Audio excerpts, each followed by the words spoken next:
família, tudo bem com vocês? Mais um Histórias de Mãe no Ar. Hoje a gente vai falar sobre crianças, o Dia das Crianças está chegando e eu recebo aqui Lauro Oliveira, que é psicólogo e psicanalista freudiano.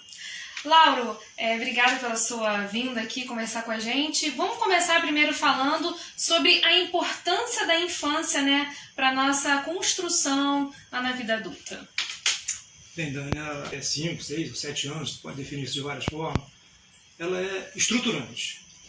Ela vai, essa criança, o que ela vai passar nesta primeira infância, vai ser estruturante como ela vai lidar com a vida, como ela vai lidar na sociedade, como ela vai lidar nas suas relações amorosas, nas suas relações profissionais, ou seja, da sociedade com a vida de um modo geral. E o nosso papel como pais, né, que a gente está nessa luta da educação, de tentar dar o melhor para os nossos filhos, de que forma que a gente pode colaborar para estruturar direitinho para essa criança chegar na vida adulta, vamos dizer assim, com menos traumas, ou como a gente estava conversando antes, não tem uma receita de bolo, né? Mas como que a gente pode encaminhar melhor os nossos filhos? Sendo mãe em dose certa. É isso que você tem que ser mãe em dose certa. E como é que a mãe que é muito amorosa, muito dedicada, como é que a gente faz para ter esse limite, saber até onde a gente pode chegar? Bem, para mim te responder essa pergunta, eu tenho que primeiro te falar um pouquinho como que se dá essa relação entre mãe e filho, que na realidade não é entre mãe e filho ou mãe e filha, é entre mãe, pai e filho. É uma triangulação. Essa relação ela não é tão pura, tão simples, tão celestial como as pessoas costumam imaginar. Essa relação ela é uma relação de amor, de ódio, né, de tensões, de erotismo. Essa relação, principalmente no ponto de vista da criança, é uma relação muito intensa. Essa relação criada entre a mãe, principalmente no primeiro momento entre a mãe e filha, é uma relação perfeita, amorosa, é um caso de amor em que muita gente vai ficar a vida inteira depois procurando essa relação e não vai encontrar nunca mais, porque ela é uma relação perfeita. Bem, daí vem a questão, se é uma relação perfeita, qual é o problema, né? O problema é que ela é uma relação proibida, é uma relação incestuosa. Não existe cultura no mundo que aceite essa relação entre mãe e filha. Mãe e filho. Não pode, essa relação não pode acontecer. Ela tem que ser interrompida. E quem interrompe essa relação é o pai. O pai ele tem que entrar no meio desse romance, no meio dessa relação linda, dessa relação perfeita, e ele tem que dizer, essa mulher pertence a mim, não a você. Mas mais do que isso, a mãe tem que permitir essa interdição. A mãe ela tem que mostrar para a criança, você não é o meu objeto. Objeto no sentido freudiano. Sim. Você não é o meu objeto. O meu objeto é o meu marido. Isso é estruturante de como o teu filho vai lidar com a vida de um modo geral. Com as relações, com as frustrações que a vida traz, quer dizer, senão ele vai ficar eternamente ligado a essa mãe, e isso para o futuro não faz bem para a cabeça da criança. Não faz de forma nenhuma. Aí o que acontece? Quando o pai executa essa interdição e a mãe permite, você fala, mas como vai acontecer? Você vai dizer para a criança, não. Como você faz? Você faz isso realmente tendo um marido. Você dorme com o seu marido. Você tem hora que você deixa a criança de lado pelo seu marido. Você vai mostrar para a criança que o objeto seu não é a criança, é o homem, é o seu marido. Você não vai botar a criança para dormir no meio de vocês. Você vai dar mensagens para ela, que ela não é o objeto. Ela vai sentir isso vai ser um horror na vida dessa criança. Ela vai sentir ódio do pai, ela vai sentir revoltada, ela vai demonstrar inclusive isso. Mas ela faz o que em psicanálise chama de recalque. Ela recalca essa situação, tá? Ela joga isso para o inconsciente, ela apaga essa experiência, ela vai se desvincular dessa mãe, ela vai sair dessa relação simbiótica com a mãe e vai dirigir a sua libido, a sua atenção para outras coisas, para brinquedo, para colégio, ou seja, para a sociedade de um modo geral. E mais tarde, quando ela tiver com o seu aparelho psíquico e sexual pronto, ele vai buscar uma mulher que preenche esse vazio deixado por essa mãe. Esse é o resultado mais normal para uma saída da redução de piano. É isso. Agora, e você falou essa relação da mãe, do filho, do pai entrar nessa relação, a gente comentou antes. E a mãe que é mãe solo, que não tem, no caso, um marido? Como ela faz para essa relação ser, vamos dizer, não sei se é correto, quebrada ou separada, interditada, para que a criança possa se encaminhar e se desenvolver? Não, a interdição não é feita somente por uma figura humana, por um pai. Essa interdição é feita pelo trabalho. A mãe que deixa a criança para trabalhar, a mãe que deixa a criança porque tem uma outra criança para olhar, um irmão mais velho, um filho mais velho. Ou seja, a mãe dirige o interesse dela, a atenção dela para outras coisas, não se fixa na criança. Este é o problema. É quando a mãe se fixa na criança e pega aquela criança como objeto dela. É isso que vai fazer mal para essa criança. O desenvolvimento dela não é bom, essa relação bom. Precisa ser interrompida. Não é bom. Então, essa saída que eu te falei, que a criança aceita essa perda, recalca essa perda e mais tarde vai buscar uma mulher que substitua essa mãe, ou que preenche esse vazio, ela tem uma outra saída, que é a criança não aceitar essa interdição. Ela simplesmente não aceita. Ela não reconhece a autoridade do pai. Vai ser um perverso. Nós chamamos de perversão.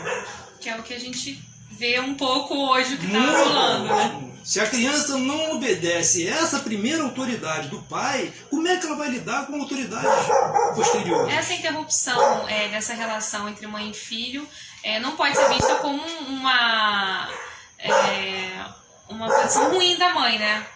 Porque falando parece, nossa, mas essa mãe vai cessar, vai cortar essa ligação com o filho. Isso não tem nada a ver com amor, carinho, respeito, não tem nada a ver com isso. Não, isso tem a ver com a patologia da mãe.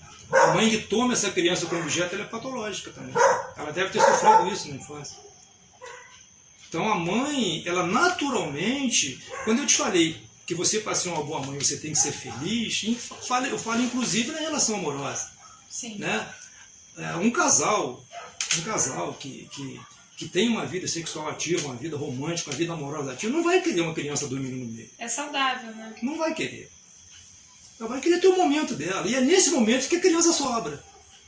E a criança, como você falou, a criança sobrar não tem mal nenhum. Né? Não, mal nenhum. Ela precisa sobrar nessa relação. Agora, tem criança que vai sofrer muito com isso. Tem criança que vai sofrer menos. Cada criança vai ver isso de uma forma.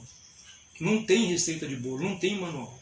Cada criança vai viver essa experiência de uma forma. Quanto menos a criança sentir isso, mais, eu não gosto de usar o termo normal, né? Mas com mais naturalidade ela vai vivenciar mais tarde outras experiências. E como a gente faz para ter essa interrupção? Existe uma idade ou isso desde que a criança nasce você já vai encaminhando o seu filho para ele ter a vidinha dele, as coisas dele? Como as mães podem entender em que momento isso ocorre? Olha, isso é naturalmente. No primeiro ano de vida, a criança absorve muito amor. Né? E é o momento de você solidificar essa relação. Né?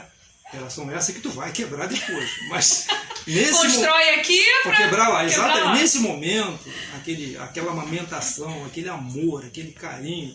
Quem tem filho sabe disso, né? Inclusive nós pais, a gente vê isso, né? Sim. Aquela coisa de mãe e filha. Isso é natural, isso tem que acontecer. Agora, à medida que a criança vai crescendo, a mulher tem que tomar a sua vida de volta. Deixar a criança um pouquinho no berço, deixar chorar um pouquinho, dormir no seu quarto. Voltar a dar atenção para o seu marido que nesse momento foi perdido. Isso é que vai fazer de você fazer com que essa criança saia bem dessa situação. Isso vai ser natural, porque você pode pegar pessoas que não têm cultura nenhuma, que nunca leram, que não sabem escrever lá do interior, que vão passar por isso. Elas vão amamentar aquela criança, vai dar esse aconchego a essa criança, vai encher essa criança de amor, porque Freud fala que uma das principais funções da mãe é ensinar a criança a amar. Então a mãe vai ensinar essa criança a amar, vai instituir, vai solidificar essa relação, mas depois, naturalmente, a atenção dessa mãe tem que se voltar para o mundo. Ela tem que se voltar para o marido, ela tem que se voltar para casa. E aí é como se os dois tomassem os seus rumos, né? Exatamente. A mãe toma o rumo da vida dela, lógico que, não sei, tô falando aqui como mãe, esse laço de amor de mãe nunca vai ser quebrado. Não vai ser quebrado, mas... É quebrado o laço de amor, como você falou. Do objeto. Do objeto, né? objeto. Mas o laço que a gente tem de amor de mãe e filho e mãe, isso não, independente do caminho que a gente tome com os nossos filhos ou com as nossas mães, ele vai ser eterno. Né? Simplesmente dar seguimento à vida. Dar seguimento à vida, exatamente. A partir do momento que a criança vai deixando de ser dependente de você, você tem que aceitar essa independência. E a gente vê que tem mãe que não aceita. Tem mãe que torna a criança escrava, mãe que sugadora. Sufoca, que impede a criança de crescer, de evoluir, de aí vai cair, aí não pode, aí é perigoso, quer dizer, cessando mesmo, cerceando, né? Exatamente. Essa criança de evoluir vai com certeza não conseguir fazer essa interrupção. Não faz. Na realidade, essa mãe está tomando essa criança como objeto. E aí, pro futuro dessa criança, é péssimo, né? É péssimo. Você vai criar o que nós chamamos ou um neurótico ou um perverso. Não no sentido vulgar da palavra, Sim. tá? Porque neurótico a maioria de nós somos. Mas você pode chegar a patologias. Você pode criar uma criança tão fixada nessa figura da mãe que ela não consegue ter uma vida própria. Ela não consegue se independer, ela vai ser escrava de relacionamentos, às vezes, abusivos. Entendeu? Ela vai ser cheia de manias, cheia de evitações, ou seja, cheia de consequências muito ruins para a vida dela. Quer dizer, nossa responsabilidade, então, na primeira infância com os nossos filhos é extremamente importante a gente saber que caminho tomar para ter um futuro... Não tem como a gente ter certeza, mas a gente tentando fazer o melhor possível, né, na nossa parte. É estruturante. A forma com que você vai estabelecer esse laço afetivo, amoroso com seu filho e a forma como vai acontecer essa interdição vai ser estruturante para essa criança. Fácil não é, porque é uma relação perfeita, né? A relação entre mãe e filho ou mãe e filha é uma coisa perfeita, né? Como que você abre mão dessa relação? Você abre mão dessa relação olhando para a sua própria vida. Mas abrir mão dessa relação, a gente já está acabando, mas antes... Abrir mão dessa relação também a questão do limite, né? Você dar limite ao seu filho. Mas veja bem, não é abandonar a criança. Não. É não tomar a criança como seu objeto. Sim. Tá? Não tomar a criança como seu objeto. Entender que aquele é um indivíduo que precisa de necessidades, tem necessidade, precisa de cuidados, mas cuidados básicos. Tem as escolhas dele, vai ter as escolhas dele, a vida dele, e você também, como mãe e mulher, vai ter a sua vida, as suas escolhas. Eu posso falar rapidamente aquele exemplo que eu estava falando para você. Eu estava andando no parque, tinha uma mãe na minha frente, com uma criança de seus 4, 5 anos, a criança numa bicicletinha, a mãe atrás. Num determinado momento, a criança desviou da pista e tombou com a bicicleta na grama, mas não machucou, virou. E começou a chorar. A mãe parou na frente, uns 4, 5 passos atrás, olhou para ele e falou: filho, levanta, vamos. E ele começou a chorar, falando que não ia. A mãe virou as costas e foi embora. Ele rapidinho pegou a bicicletinha dele. Se pirulitou e foi atrás. E foi embora. Gente, é o que eu estou falando. Nesta atitude, ela foi mãe em dose certa. Sim. Se tivesse machucado, ela iria lá. Claro. Mas ela não valorizou aquele evento. Ela está deixando que essa criança tome iniciativa. É o que a gente brinca e que é muito difícil na nossa vida de uma maneira geral, mas é o caminho do meio, né, Laura? Tentar fazer ali o meio do caminho. Nem muito lá, nem muito cá. Nem sempre a gente consegue, mas a gente tem que tentar, né? Ser mãe em dose certa, né? Né? Então, pra gente encerrar, se você quer deixar alguma dica pra mãe e pai que estão em casa, de que maneira que a gente pode tornar a infância dos nossos filhos... de repente com lembranças boas, mais gostosas. Em poucas palavras, sejam felizes. Eu acho que você, para ser um bom pai e uma boa mãe, você tem que ser feliz. Você tem que ser minimamente realizado ou maximamente realizado. Você não pode tomar a criança como seu objeto. Se você for feliz, se você tiver uma boa relação conjugal, se você tiver feliz sendo dona de casa ou feliz trabalhando fora, se você conseguir fazer isso, você com certeza você vai fazer tudo isso que nós falamos de uma forma sem perceber. Vai ser naturalmente. Okay? Naturalmente. Muito obrigada, gratidão por você estar aqui com a gente. E sempre que você quiser, as portas estão abertas aqui. Mesma coisa, eu agradeço também a tua atenção, agradeço a atenção dos telespectadores. Estou à sua disposição, o dia que quiser me convidar de volta. É uma conversa muito longa, que nós poderíamos ficar horas aqui conversando. Mas teremos outras oportunidades. Estou à tua disposição. Com certeza. Muito obrigado. Obrigada, Laura. Obrigado a todos.